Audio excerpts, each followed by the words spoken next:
Olá, pessoal. Tudo bem com vocês? Eu vou apresentar agora a semana 3 e a semana 4, que estão unificadas num conteúdo só, no PET volume 6 de Biologia. Então, o tema é tecidos permanentes dos vegetais. Nas duas outras aulas, nós comentamos a respeito da formação, da produção de tecido na célula vegetal. Eu expliquei anteriormente também dos grupos vegetais, né? Que nós temos 4 grandes grupos, que são briófitas, pteridófitas, gimnospermas e angiospermas. Existem algumas coisas que são diferentes entre esses grupos, por isso a gente tem essa divisão em 4 grupos. E na última aula eu apresentei os tecidos, como a planta ela é pluricelular, eu apresentei como originam os tecidos nas plantas, né, nos vegetais. Então, nós estudamos sobre os meristemas, que são células que vão diferenciar, são células que tem no caule e na raiz, que vão originar os tecidos vegetais. E hoje a gente vai falar a respeito dos tecidos permanentes, ou seja, nas células que vão estar presentes na planta adulta, no vegetal adulto. Então, em uma planta, como em qualquer outro organismo multicelular, as células exibem diferenciação, ou seja, tornam-se especializadas em estrutura e função durante o curso do desenvolvimento. Então, essas células elas precisam se diferenciar porque elas desempenham papéis também diferentes. A diferenciação pode envolver mudanças tanto no citoplasma quanto nas organelas, bem como, no caso dos vegetais, na parede celular, porque os animais não têm parede celular, né?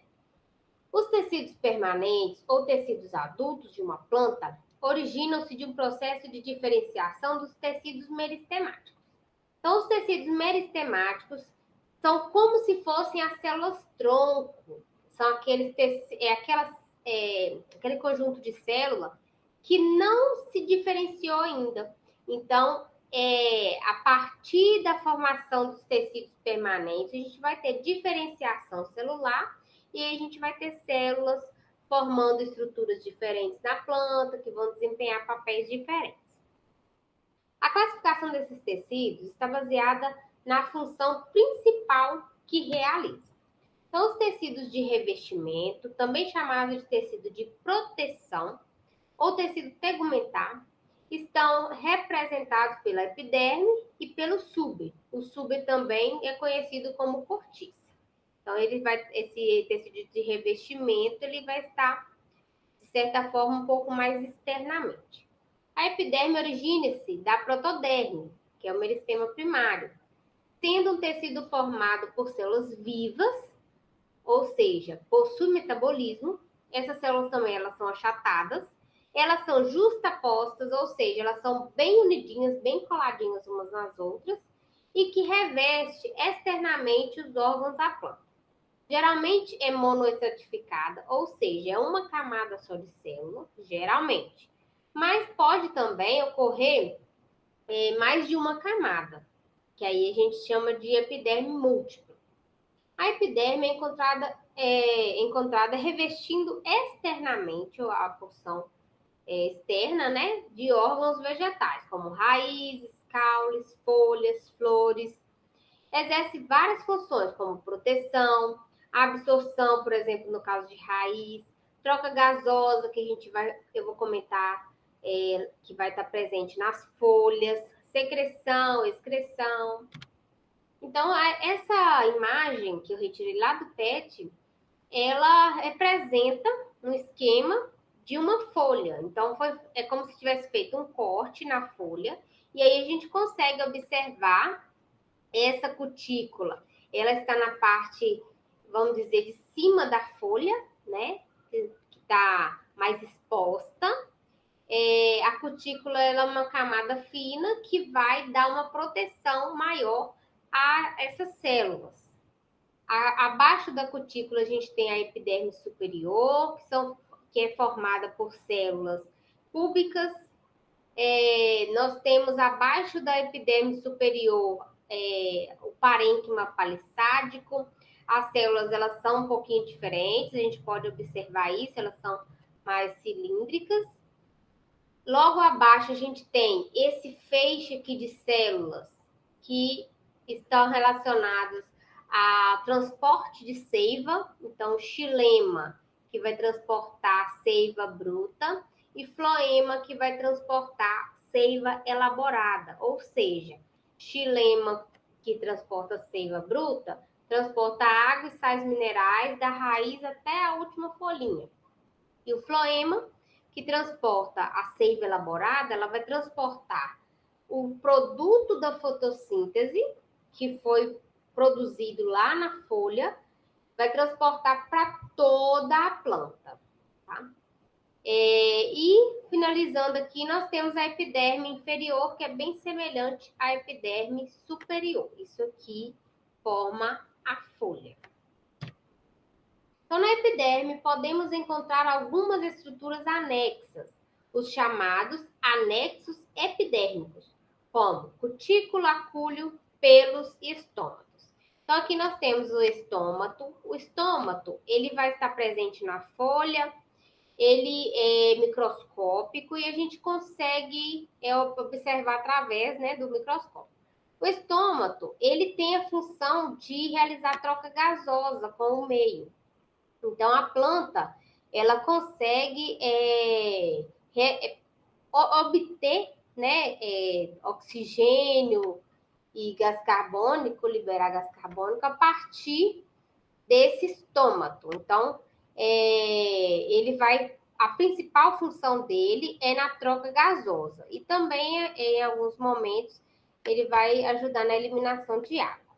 Acúleo também, que está relacionado ao tecido epidérmico, que a gente geralmente chama acúleo de espinho, mas não é um espinho, porque ele está bem superficial, é tanto que a gente consegue retirar com muita facilidade o espinho, né, de uma rosa. Ele chama acúleo, que ele é bem superficial, diferente do espinho que a gente vai observar em outras plantas. Mais para frente eu comento a respeito. Que a gente não consegue retirar, porque ele provém de tecido mais profundo do vegetal, tá? Então, o acúleo, que é das rosas, né? Ele é mais superficial. Então, ele está relacionado ao tecido epidérmico. E os pelos também que a gente vai observar, por exemplo, nas raízes, eles são a extensão da epiderme, que apresentam variedade de forma, podendo desempenhar diferentes funções. Então, na raiz, por exemplo, ele vai ser utilizado, vai ter a função de absorção de água e sais minerais. O suber tem origem no felogênio, que está relacionado ao meristema secundário. Na última aula eu expliquei sobre os meristemas, então quem não está lembrando, volta lá na aula para refrescar a memória.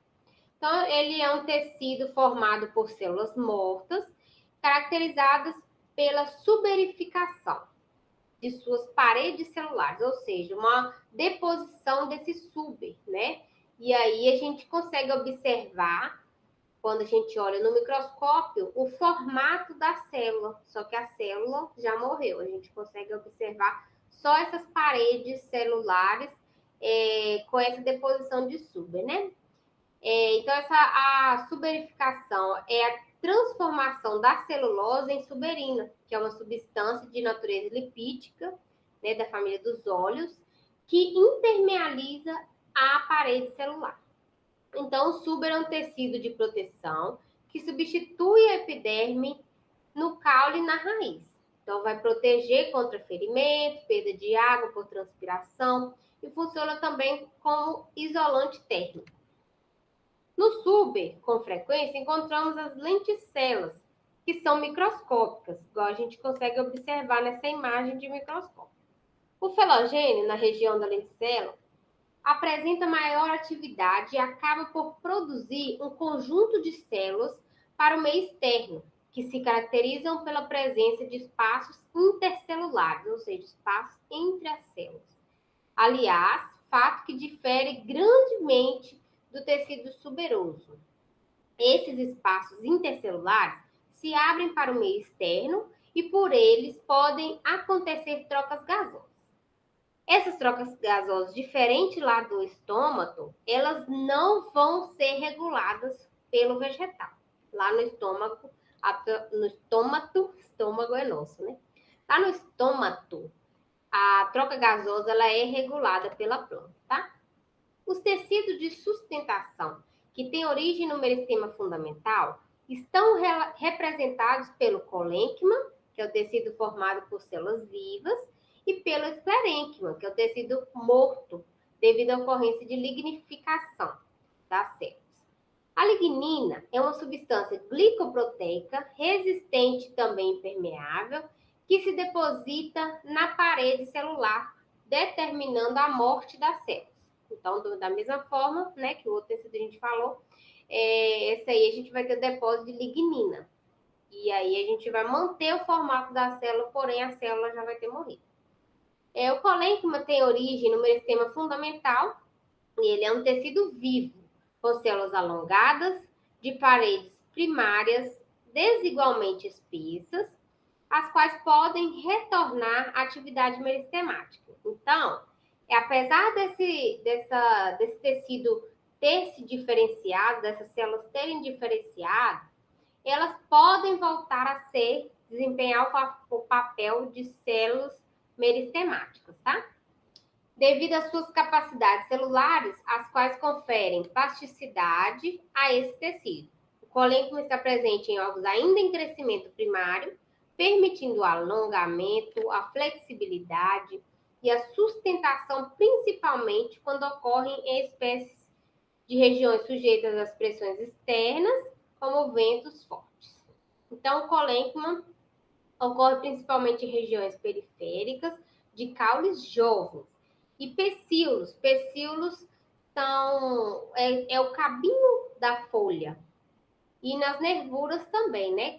De folhas mais desenvolvidas. Formando um tecido contínuo ao redor do órgão ou pode estar agrupado em cordões. O esclerênquima é um tecido com células de paredes fortemente espessas, com depósito de parede primária e secundária lignificada, sendo esse depósito regular por toda a célula. Então, a parede ela é uniforme. Tem origem a partir do meristema fundamental, quando estão presentes no corpo primário das plantas. Entretanto, quando estão associados aos elementos vasculares do xilema e floema primário ou secundário, elas se originam do procâmbio ou do câmbio vascular, respectivamente. As células do esclerênquima são mortas na maturidade, formando um tecido rígido que confere resistência, sustentação e proteção aos órgãos. Está presente em todos os órgãos, como no parênquima cortical das raízes e caules, que não tem crescimento secundário, formando uma faixa contínua ou cordões isolados, no parênquima medular, nas folhas, principalmente associadas a nervuras e aos pecíolos, na testa de sementes e pericarpos de frutos. Então, com relação a semente e fruto, nós vamos explicar, eu vou explicar melhor, nós vamos ver melhor um pouquinho adiante. Os tecidos de condução ou tecidos de transporte estão representados por xilema e floema, que eu já expliquei anteriormente. Os principais componentes do xilema são os vasos lenhosos, cujas paredes são formadas por células mortas. Então, o xilema, que transporta água e sais minerais, vai ser composto por células mortas. Já o floema, os principais componentes são os vasos liberianos, formados por células vivas. Os vasos lenhosos são responsáveis pela produção de seiva bruta, que é água e sais minerais, enquanto o floema por seiva elaborada. O xilema e o floema constituem o chamado sistema de transporte da planta. O xilema é um tecido especializado em transporte de seiva bruta, água e sais minerais, sendo constituído principalmente pelo sistema traqueário, no qual podemos observar dois tipos de células, elementos do vaso e traqueídeos. Essas células são alongadas, mortas, então só vai ter a parede ali, né? E possuem paredes celulares lignificadas. Então, aqui tem uma imagem para a gente conseguir entender como são essas células. Então, os vasos estão mostrando aqui, né? Aqui é um corte que a gente consegue ver esses vasos por onde passa a água e sais minerais por toda a planta, né? E aqui a gente consegue observar o esquema. Daqui é um esquema para representar essas células mortas. O floema é um tecido especializado em transporte de seiva elaborada, água e açúcar. Esse açúcar é o que é produzido a partir da fotossíntese, tá? Esse açúcar representa o resultado da fotossíntese. Constituído principalmente pelos vasos crivados liberianos, por células vivas, alongadas, anucleadas, ou seja, que não tem núcleo, e com paredes transversais dotadas de muitos poros, formando as placas crivadas. Ao lado das células dos vasos crivados, ocorrem as células anexas ou companheiras, que são vivas e têm núcleo. E esse núcleo é volumoso e que provavelmente controla o metabolismo. Então, acredita-se que porque todas as células, todas as duas são vivas. Mas como uma não tem núcleo, acredita-se que essa célula associada a ela é a que vai manter essa célula viva, apesar dela não ter núcleo, tá? Então, aqui é o esquema também para mostrar essas duas células. Os tecidos de assimilação estão representados pelos parênquimas clorofilianos, né, são os clorênquimas, né? Palissádico e lacunoso. São altamente especializados em realizar fotossíntese, que é a assimilação clorofiliana, né? A partir dessa assimilação, devido à grande presença de cloroplastos. Os cloroplastos são organelas que estão presentes nas células vegetais, que vão conseguir realizar a fotossíntese pela presença de clorofila. Então, a clorofila é que permite com que a planta consiga converter a energia luminosa em energia química para ela. Localiza-se principalmente no mesófilo, que é o espaço entre a epiderme superior e inferior, né? O parênquima ele tem origem no meristema fundamental e é um tecido vivo que ocorre em todo o corpo da planta, no córtex, na raiz, no caule, na medula. Então, vai estar presente em toda a extensão vegetal. Essa imagem também eu retirei lá do PET, só para vocês conseguirem compreender que tem uma legenda aqui com essas cores, e aí você consegue identificar qual que é o tecido dérmico, qual que é o fundamental, qual que é vascular. É como se fosse um resumo através desta imagem, tá? E aí, aqui na imagem não ficou muito boa, porque eu copiei, né? Mas vocês podem acessar lá no PET que a imagem vai estar melhor. Então, com relação à anatomia da folha, né, a anatomia foliar, os tecidos de reserva ou tecido de armazenamento, eles são formados por células sem cloroplastos. Então, o tecido que vai armazenar a substância, ele não tem cloroplasto, ele não vai fazer fotossíntese. Eles ocorrem praticamente em todos os órgãos das plantas e estão representados pelos parênquimas, que pode ser amilífero, aquífero e aerífero. Então, aerífero, né? Nós vamos ter células armazenando substâncias diferentes, ou amido, ou água, ou ar. O parênquima de reserva pode armazenar diferentes substâncias provenientes do metabolismo celular. Tais substâncias podem ficar armazenadas nos plastídeos ou no vacúolo dessas células. O vacúolo ele é uma organela, como se fosse uma bolsa, né? Que pode armazenar tanto água como também outras substâncias.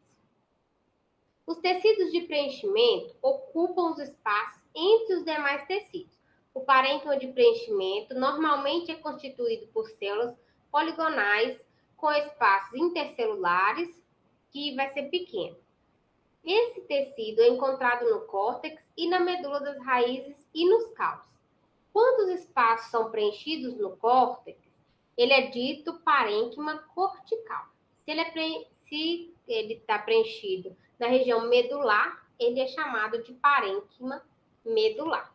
Então, esse é o conteúdo, tanto da semana 3 quanto da semana 4 do PET volume 6. Assim a gente encerra o conteúdo de fisiologia, anatomia vegetal, né? De certa forma, é claro que é um conteúdo mais básico, né? Porque ele é bem extenso. Mas se ainda assim alguém tiver alguma dúvida, pode entrar em contato comigo, me manda mensagem que eu vou ter o prazer em responder, estou à disposição de vocês. Então, muito obrigada por assistir essa aula. Nós nos encontramos em breve, se Deus quiser, né?